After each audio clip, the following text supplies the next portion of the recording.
My name is Laura Bennett, and the day I woke up in a hospital bed to find out my in-laws were boarding a plane to Europe was the moment something inside me finally went quiet. Not angry, not screaming. Just finished. The room smelled like disinfectant and warmed plastic. A heart monitor ticked steadily beside me, its rhythm louder in the silence than it should have been. My right arm was bruised from IVs, my chest still tight from the pneumonia that had landed me there 3 nights earlier. I remember staring at the ceiling tiles, counting the tiny cracks, trying to stay awake because sleep felt too close to giving up. That was when I checked my phone again. No missed calls, no texts, nothing. I refreshed my messages, thinking maybe the hospital Wi-Fi had glitched. I scrolled back through the last week. Still nothing. Then I opened social media more out of habit than curiosity. And there it was, my sister-in-law's smiling face, wrapped in a scarf I'd seen in a catalog once. Paris at last, the caption read. A photo of my in-laws clinking wine glasses followed. Then Rome. Then Florence. Europe. I lay there, staring at the screen, my thumb hovering, waiting for the moment when shock would turn into tears. But it didn't. What came instead was a deep, sinking recognition, like realizing you've been holding your breath for years and never noticed. They knew I was in the hospital. They knew how sick I was, and they left anyway. A nurse came in a few minutes later, a woman about my age, with soft eyes and sensible shoes. She checked my vitals and smiled kindly. "Any family coming by today?" she asked. I opened my mouth to answer, then closed it again. "I don't think so," I said finally. She nodded professional, but I caught the flicker of sympathy. After she left, I turned my face toward the window. Outside, it was a plain Midwestern morning, gray sky, bare trees, a thin line of frost on parked cars. The world was still going on, just not with me in it. I had married into that family nearly 30 years earlier. Back then, I believed what so many of us did, that if you showed up, if you helped, if you stayed quiet, when it was easier to make noise, things would even out eventually. Respect would come. Gratitude would follow. It never really did. I hosted every Thanksgiving after my mother-in-law decided it was too much trouble. I lent them my car when theirs broke down more than once. When my father-in-law needed help sorting out paperwork, I spent evenings at the kitchen table going through bills and insurance forms while everyone else watched television. I told myself that's what family does. What I didn't tell myself was that when I needed something real support, not polite words, I was always alone. The pneumonia came on fast. 1 minute, I had a cough I thought was a cold. The next, I couldn't catch my breath. My husband was already gone for the week, helping his brother with a business issue out of state. The ambulance ride is still a blur of lights and voices. I remember gripping the side rail and thinking, I just need to get through the night. I did, barely. And while I lay there fighting for air, they were planning flights, packing suitcases, deciding which shoes to bring. I checked my phone again that afternoon. Still nothing. Not even a "how are you holding up?" Not even a thumbs up emoji. That was when the realization settled in heavy and undeniable they hadn't forgotten me. They had simply decided I wasn't important enough to delay their plans. That truth hurt more than the illness. The next morning, a hospital social worker stopped by. She asked practical questions about discharge, about transportation, about whether I'd need help at home. When she asked who I lived with, I paused. "I live in my house," I said carefully. "It's in my name." She nodded, jotting something down. "And do you feel safe returning there alone?" "Safe," The word lingered. Physically, yes. Emotionally, I wasn't so sure anymore. That afternoon, between breathing treatments and lukewarm soup, I made a phone call. Not to my husband, not to my in-laws. I called my attorney. He was an old friend of my late brother's, a calm man who never rushed me. I didn't explain everything. I didn't need to. I just asked one question. Can we review what's legally mine, I said. There was a pause on the line. Then gently, of course, Laura. When the call ended, I set the phone down and closed my eyes. For the first time since I'd been admitted, my chest felt a little lighter, not because I was healing, but because I had finally stopped waiting.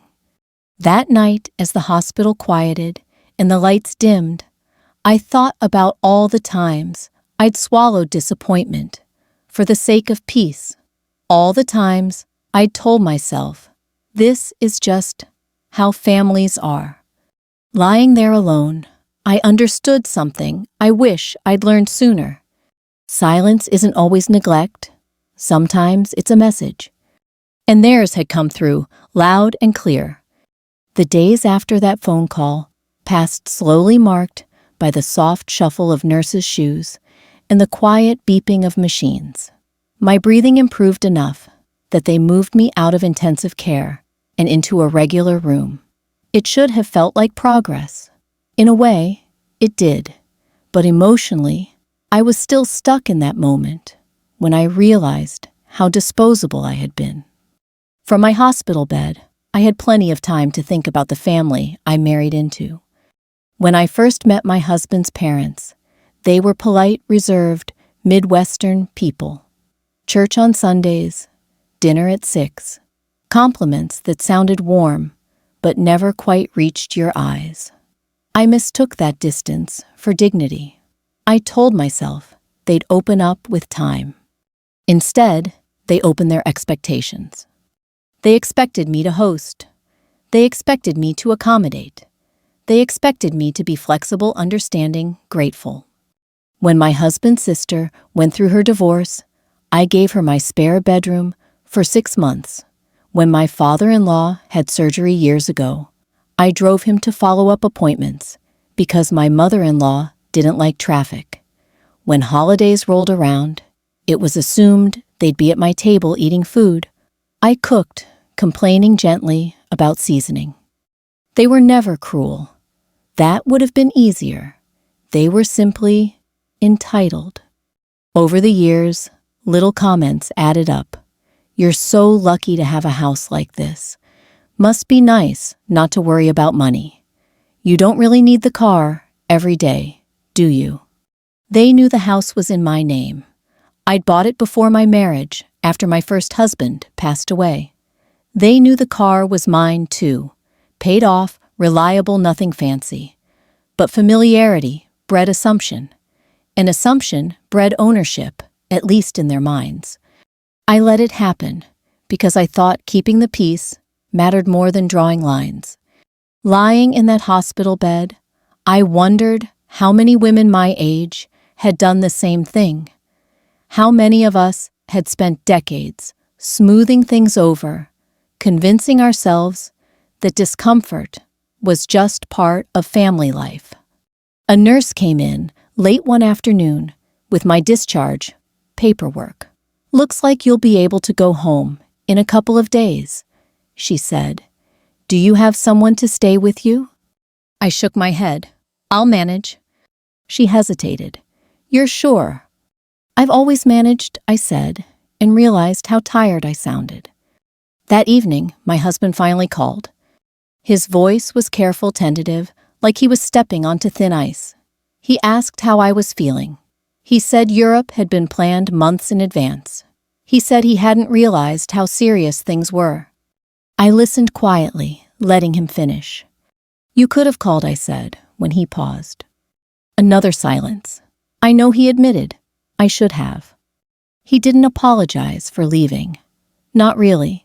He apologized for the timing, for the optics, for how it looked.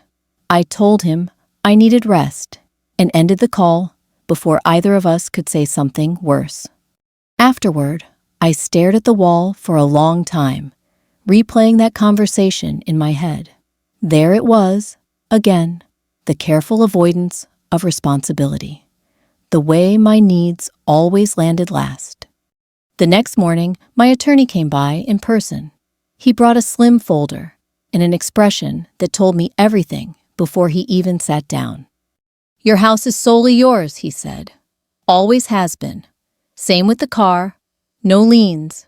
No shared ownership. Clean and clear." I nodded my fingers, gripping the blanket. "You're well within your rights to make any changes you see fit," he continued. "Locke's property access vehicle sale. None of it requires anyone else's permission." For a moment, I felt something like guilt rise in my chest. Then I thought of that Paris photo, that wine glass raised in celebration while I struggled to breathe. The guilt vanished. "I don't want to fight," I said quietly. "I just want peace." He smiled gently. "Sometimes peace comes from boundaries."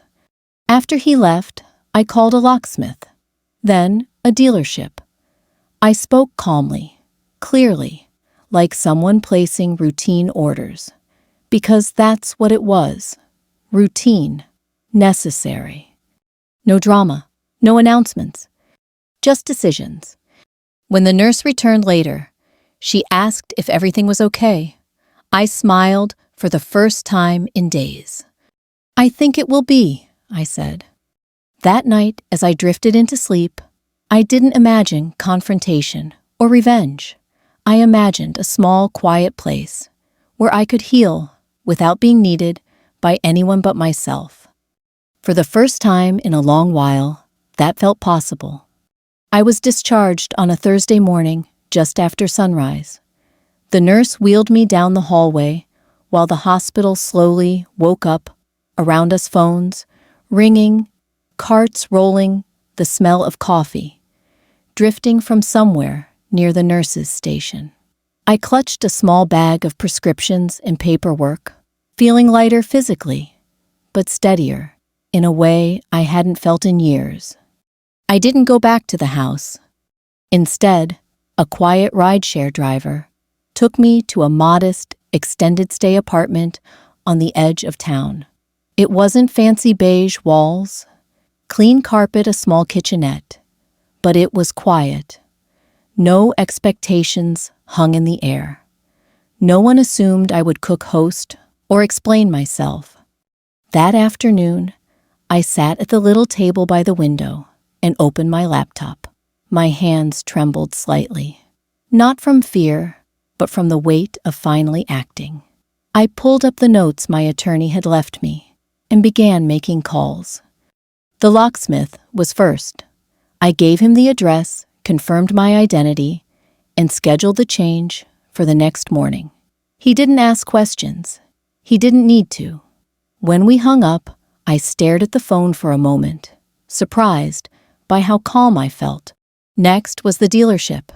I explained that I wanted to sell my car quickly, no trade-in. They asked about mileage, condition, title, all things I knew by heart. We scheduled an appraisal for the following day. The money would cover my medical bills and leave me a little cushion. Practical, sensible. Each call felt like reclaiming a small piece of myself. Between calls, I rested. My body reminded me that healing takes time. I slept, drank water, followed instructions, and in the quiet moments, memories surfaced. Times I'd ignored my own discomfort because speaking up felt rude. Times I'd brushed off comments that made me feel small. By evening, my phone buzzed with a text from my sister-in-law. "We're almost home. Hope you're feeling better." I didn't respond. The next morning, the locksmith called to confirm he was on his way. I gave him permission to proceed. Then I waited, sipping tea, watching the sky turn pale blue through the window. When he finished, he sent a photo of the new locks installed. Clean, solid, final. The dealership visit was just as straightforward. The salesman inspected the car, nodded approvingly, and made an offer. I accepted without negotiating. When I signed the papers, my name stood alone on every line. Walking back to the apartment keys, heavier in my pocket, I felt something close to relief. Later that afternoon, my husband called again. His tone had changed, confused, now edged with irritation. "The locks aren't working," he said. "Did something happen?" "Yes," I replied calmly. "I made some changes." There was a pause. "You didn't talk to anyone about this." "I talked to my attorney," I said. "And I talked to myself." He started to argue, then stopped. "Why would you do this?" I took a breath, choosing my words carefully. Because when I was sick, no one showed up, and I realized I needed to take care of myself. He didn't yell. That surprised me. Instead, his voice softened. "We didn't mean to hurt you." "I know," I said, "but you did." We ended the call without resolution. That was okay. I wasn't looking for permission or understanding, not yet. That evening, I packed a small suitcase with the things I'd need for the next few weeks. Clothes, documents, a framed photo of my parents. I left behind everything that tied me to the role I'd been playing for decades. Before bed, I wrote a short note. No accusations, no explanations. I needed space to heal. I've made arrangements that are best for me. I hope you understand in time. I left it on the kitchen counter of the house I once called home.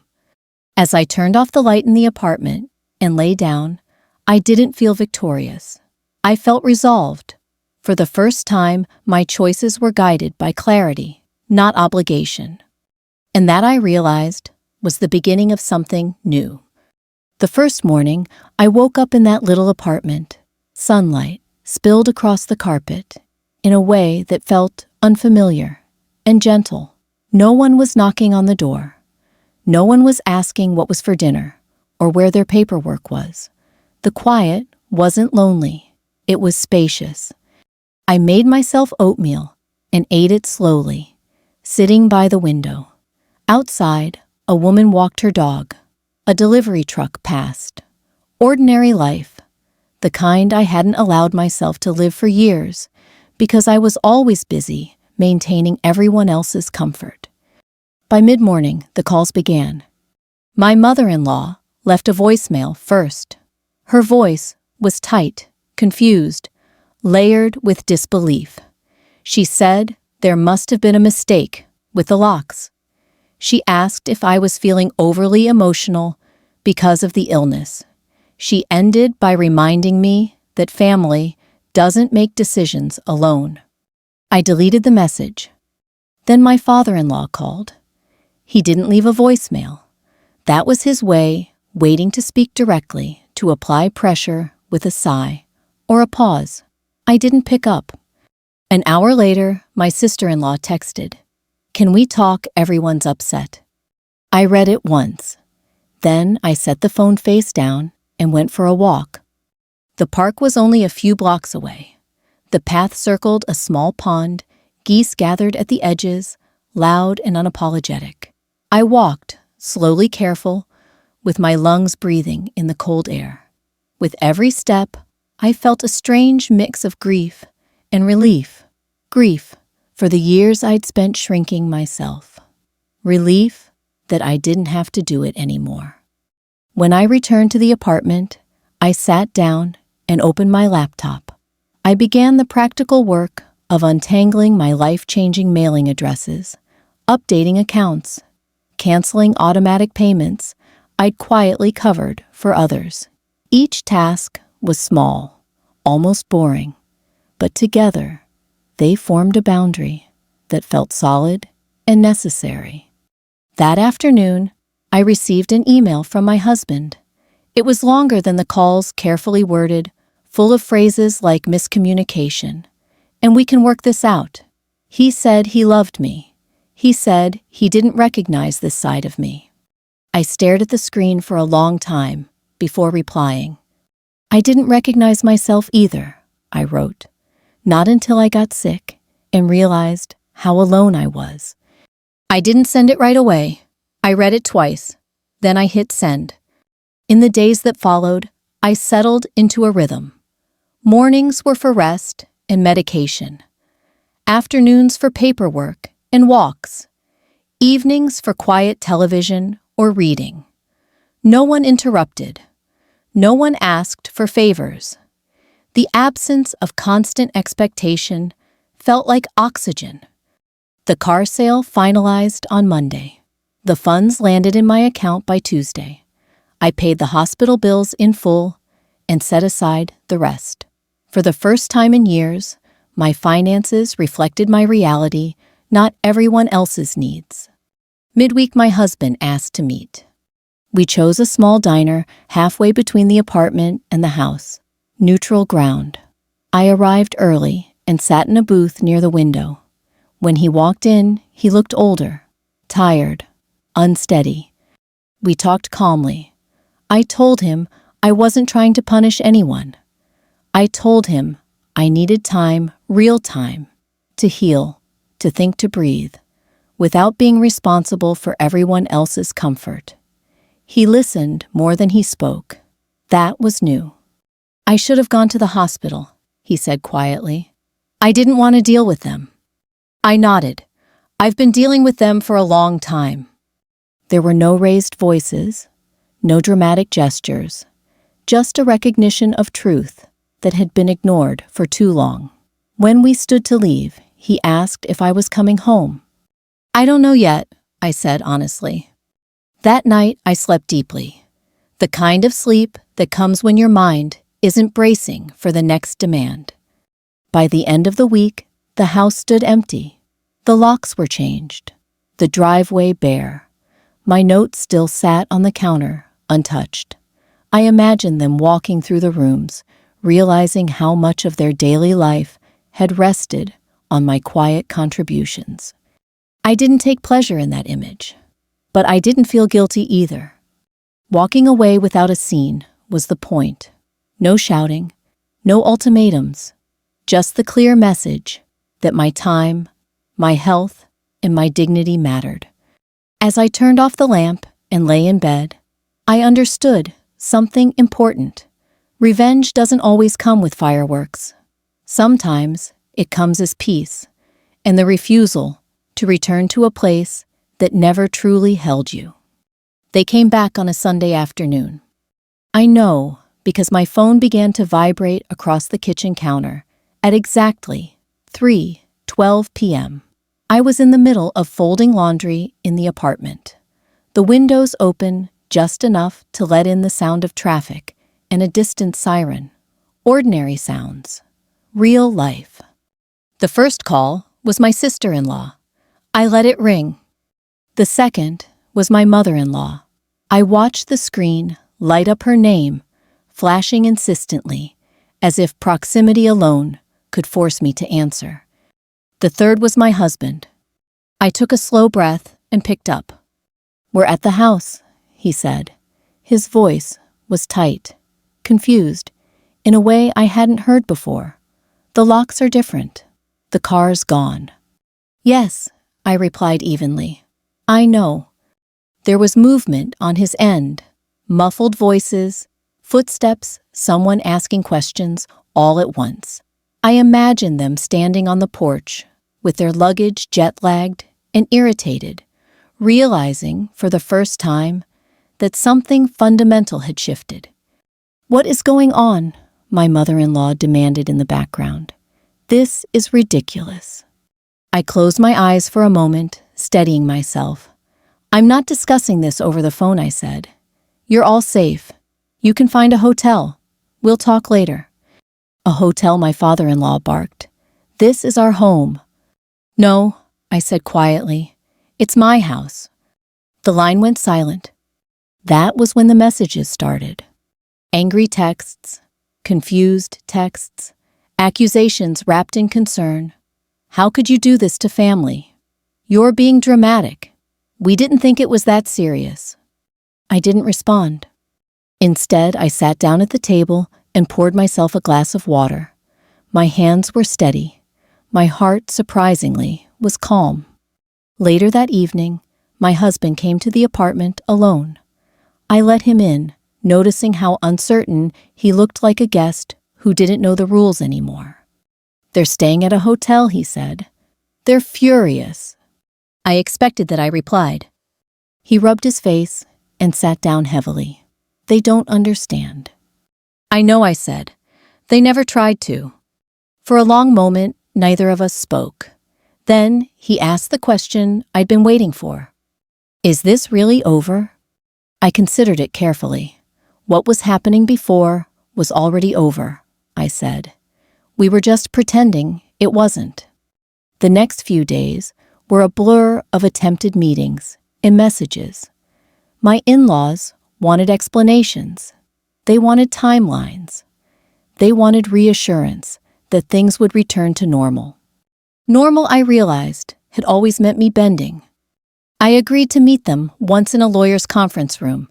Neutral, structured, safe. They arrived together, stiff and indignant. My mother-in-law clasped her purse like armor. My father-in-law avoided my eyes. My sister-in-law looked betrayed, as if I'd broken an unspoken rule. "You embarrassed us," my mother-in-law said immediately. "People are talking." "I was in the hospital," I replied. "People didn't seem to talk then." That stopped her. I didn't raise my voice. I didn't accuse. I simply stated facts. I explained how alone I had felt, how invisible, how the silence during my illness had clarified everything. "This isn't revenge," I said. "It's self-respect." My husband spoke up then finally. He acknowledged his failure, not perfectly, not eloquently, but honestly. There were tears, not the dramatic kind, quiet, frustrated ones. There was defensiveness, too. Change rarely arrives without resistance. By the end of the meeting, nothing was fully resolved. But something important had happened. They saw me, not as the dependable background presence, not as the convenient solution, but as a person capable of walking away.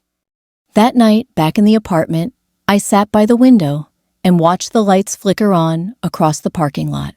I didn't feel triumphant. I felt grounded. When they came back, they expected the same woman they'd left behind, waiting, accommodating, silent. What they found instead was someone who had finally chosen herself. The meeting didn't end everything. It opened something. In the weeks that followed, my phone rang less often, but when it did, the tone had changed. No more demands, no more assumptions, just uncertainty, cautiousness, the kind that comes when people realize the rules they relied on no longer apply. My husband and I began talking more honestly than we had in years, not about chores or schedules or what needed to be fixed around the house, but about choices, about silence, about how easy it is to let one person absorb all the emotional weight while everyone else stays comfortable. One afternoon, we met again, just the two of us, at a small cafe near the courthouse. It was the kind of place older couples favored, vinyl booths. Weak coffee conversations, kept low, out of habit. We sat across from each other, hands wrapped around mugs, steam rising between us. "I didn't protect you," he said quietly. "I thought staying neutral was the same thing as being fair." I looked at him for a long moment before answering. "Neutrality only works when both sides have equal power," I said. "I didn't." He nodded slowly. "I see that now." That was the first time he said it without defending himself afterward. Later that week, my in-laws asked for another meeting. Not at the lawyer's office this time. They suggested a public place, a community center near their church. I agreed with conditions. No raised voices, no interruptions. And if it became disrespectful, I would leave. They agreed, reluctantly. We sat at a folding table in a quiet room, the smell of old books and lemon cleaner in the air. They looked older than I remembered, smaller. Jet lag had worn off, but something else had set in a discomfort that had nothing to do with travel. My mother-in-law spoke first. "We didn't think it was life-threatening," she said. "If we had." "You knew I was hospitalized," I replied. "That should have been enough." She pressed her lips together. My father-in-law cleared his throat. "We assumed," he said slowly, "that you were strong, that you could handle things." I nodded. "I always have," I said. "That's the problem." There it was, the truth, laid out plainly, without accusation. We talked for over an hour. Not everything they said was right. Not every apology was complete. But they listened, really listened.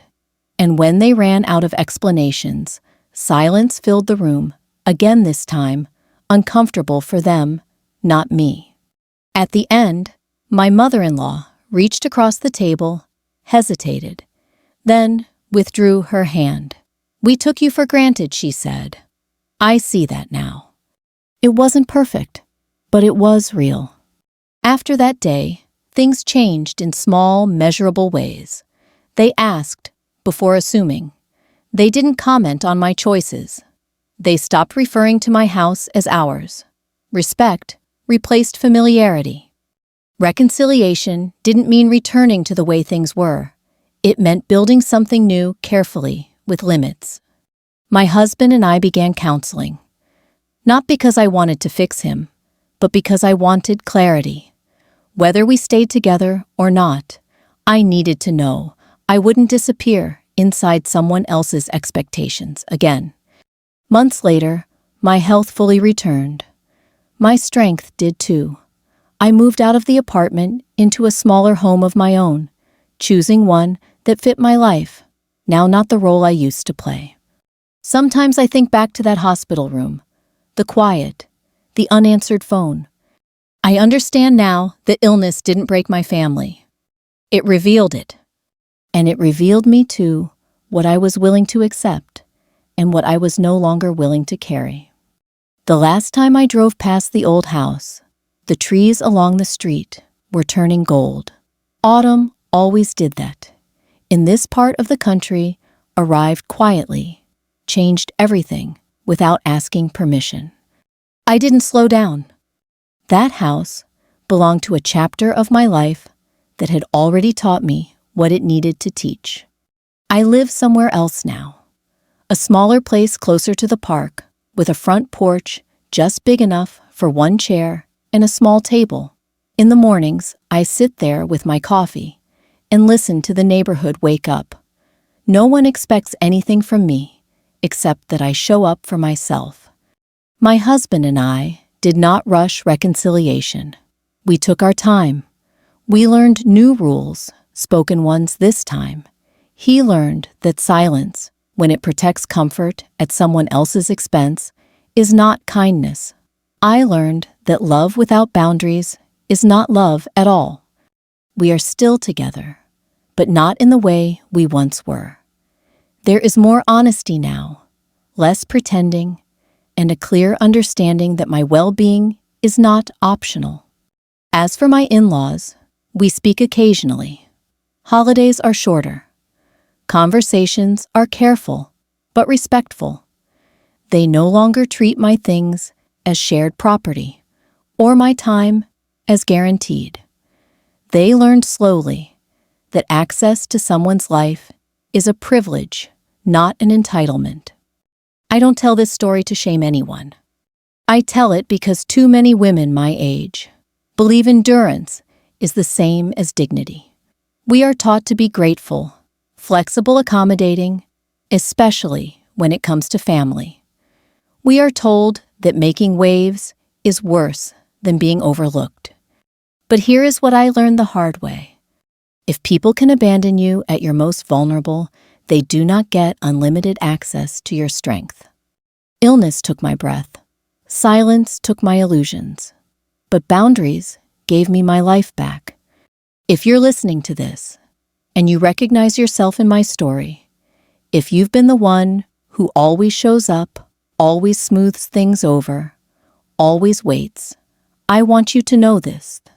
It is not too late to choose yourself.